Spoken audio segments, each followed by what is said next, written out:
10월 25일 화요일 밤입니다. 오늘도 하염없이 걷다가 집에 들어왔습니다. 길 위의 남자입니다. 제가 지금 달력을 보니까 18일째 지금 담배를 피우지 않고 있습니다. 그쪽도 담배 끊었다는 말씀을 못 드리겠습니다. 18일째 담배를 지금 피우지 않고 있습니다. 그래서 알고들 계시지만 하염없이 걷고 있습니다. 걸을 때는 담배 생각이 안 나거든요. 지금 밤입니다. 오늘 새벽에 미국 증시 마감했었죠? 오늘 새벽에 또 올랐습니다. 특히 필라델피아 반도체는 6일 연속 상승 중이에요. 0.64% 상승하고 또 S&P 500이 3,797, 3797 오늘 또 오르게 되면 3,800선을 넘어가게 됩니다. 새벽에 1.19% 상승을 했죠. 어제 중국, 특히 홍콩 완전히 폭락을 했었습니다. 중국이 어제 2%대 하락했었는데 오늘은 조금 잦아들었습니다. 안정이 돼서 0.04% 하락하고 홍콩은 어제 6% 이상 상당히 크게 폭락을 했었죠. 6.4%. 오늘은 0.1% 하락했습니다. 작년 2월에 홍콩 지수가 36,600이었는데 현재 1년 8개월 만에 15,000으로 반토막이 난 상태입니다. 최근 주요 종목 5종목 특히 보면 모두 상승을 했습니다. 삼성전자는 기관과 외국인이 지금 연 3일째 쌍끌이 매수 중입니다. 3일 연속 상승 중이에요. 현재 삼성전자는 57,700원까지 올라왔습니다. 특히 올해 들어서 외국인들이 국내 종목들이 많이 싸졌기 때문에 반도체와 배터리주를 약 2조 원어치 매수했어요. 반도체와 배터리주 위주로. 이번 주에 또 미국 테크탑10 종목들 실적 발표 앞두고 있습니다. 그렇다면 가장 중요한 빅테크주들 아닙니까? 시가총액 상위권에 있는 종목들이 이번 주에 오늘부터 시작해서 이번 주에 계속 실적 발표들 합니다. 미국에 상장된 중국 주식들이 밤새 어제 홍콩에서도 폭락을 했지만 미국에서도 미국 증시 열리자마자 폭락으로 시작했습니다. 무려 20% 가까이들 폭락을 했어요. 니오, 샤오펑, 리오토, 알리바바, 바이두 12에서 17%대 아주 크게 폭락을 했습니다. 어제 홍콩에 상장된 IT주들, 빅테크주들도 10% 이상씩 아주 크게 폭락을 했었는데 이어서 어제 미국 증시에서도 또 폭락을 이렇게 또 했습니다. 오늘이 10월 25일 화요일, 내일이 10월 26일 유퀴즈 나오는 날입니다. 내일 8시 40분이죠. 수요일 우리 모두 함께 그 시간에 유퀴즈 한번 봅시다. 또 마지막에 그 토크 끝나고 난 다음에 퀴즈를 또 내요. 그래서 퀴즈를 마치게 되면 100만 원의 현금 또 상금을 또 지급하게 되죠. 또 제가 또 그 퀴즈까지 또 맞췄는지 드디어 100만 원을 받았는지 못 받았는지 그거까지 또 확인을 또 해봐야 되겠죠.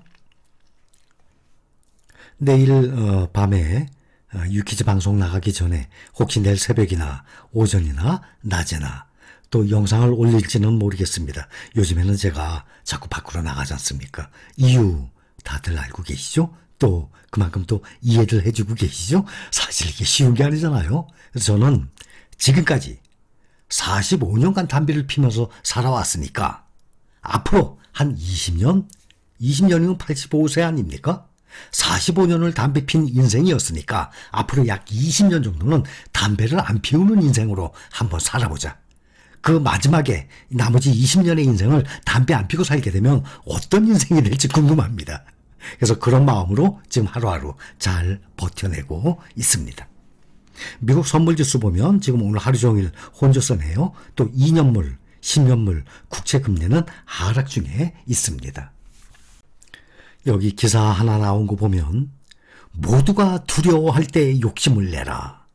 이것은 정말 주식 투자의 대가들 많은 분들이 하신 말씀들을 우리가 다 전해서 듣고 있죠. 지금이 매수 적기인 이유하고 오늘 나왔습니다.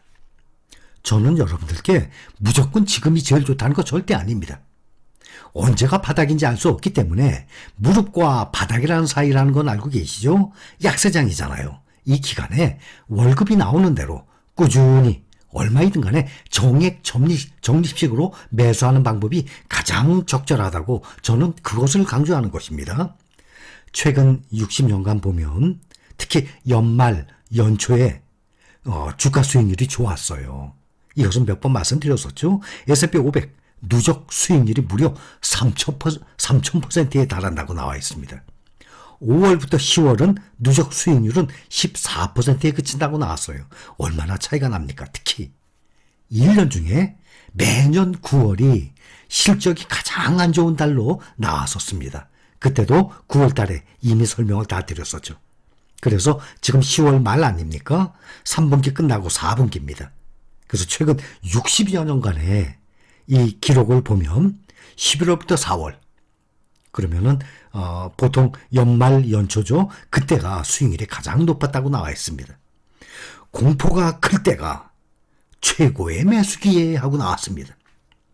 근데 사실 이것은 약사장이 지나고 보면 항상 정말 공포가 최고조에 달했을 때, 가장 무서웠을 때, 가장 사람들이 떨었을 때, 가장 악재들 뉴스들이 막 그냥 넘쳐날 때, 이때가 역시 바닥이었다는 것을 역사적인 사실을 통해서 우리는 다 알고 있습니다. 여기 며칠 전에 나온 신문 기사도 보면 BOA, Bank of America, 뱅크 오브 아메리카와 JP모건의 엇갈린 경제 시각하고 나왔습니다. 보통 대부분 전문가들 보면 어느 분야든지 대부분 비슷하게 바라보는 시각이 비슷해요. 근데 정말 주식시장만큼은 전문가들끼리도 서로 완전히 반대이고 엇갈릴 정도입니다. 그러니 주식시장은 정말 지나고 난 다음에만 알 수 있어요. 아무도 모릅니다.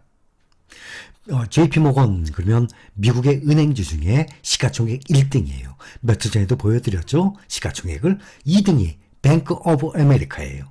3등이 삼성전자 아닙니까? 그 다음이 웰스파고 아닙니까? 그러니 이 IB 투자 은행들 1등 시가총액 1등 2등 생각이 완전히 엇갈립니다. 낙관론과 비관론이 대립하고 있어요. 브라이언 모이니안 BOA 뱅크 오브 아메리카 CEO 소비 회복력과 건강 여전히 강해. 또 제이미 다이먼 JP모건 CEO는 강력한 경기 침체 경고. 주식시장도 상승과 하락 널뛰기 불확실성 극대화하고 나왔습니다. 또 이 기사를 잠깐 이제 보면 미국의 1, 2위 대형 은행 수장들의 미국 경제에 대한 전망이 정반대로 엇갈리고 있어 주목된다. 완전히 정반대예요. 주식시장이 아니고 그 다른 분야들 보면 전문가다 그러면 보는 시각이 대부분 비슷한데 주식시장만큼은 정말 이 전문가들이라도 보는 시각이 완전히 다릅니다. JP모건의 최고 경영자 제이미 다이먼은 세계의 경제 침체를 경고하고 있는 반면에 뱅크 오브 아메리카 CEO인 브라이언 모이니아는 미국 경제에 대한 낙관론을 피력하고 있습니다. 최근 미국의 경제지표 또한 서로 엇갈린 시그널을 보내고 있는 가운데 미국의 대형 은행의 경제 수장들이 제시하고 있는 경제 전망에 대한 근거에 관심이 집중되고 있다라고 나왔습니다. 지금은 블랙아웃 시간이에요. 일주일 정도 남겨두고 있죠. 다음 주 우리 시간으로 11월 3일이면 한 0.75% 금리 인상을 앞두고 있습니다. 그래서 연준 관계자들이 지금은 다들 입을 다물고 있는 그러한 블랙아웃 시간입니다. 앞으로 정말 어떻게 이 증시가 흘러나가게 될지 세계의 은행들 1등, 2등도 서로를 바라보는 이 시각이 완전히 정반대인 그런 상황에서 요즘 다시 증시가 바닥을 치고 조금씩 상승하는 분위기에 젖어 있는 상황입니다. 특히 필라델피아 반도체는 6일 연속 상승 중에 있습니다. 오늘 선물지수 보니까 조금씩 하락을 하고 있는 상태인데 오늘 밤에 또 10시 반에 열려봐야 또 알겠죠? 자, 여기까지 감사합니다.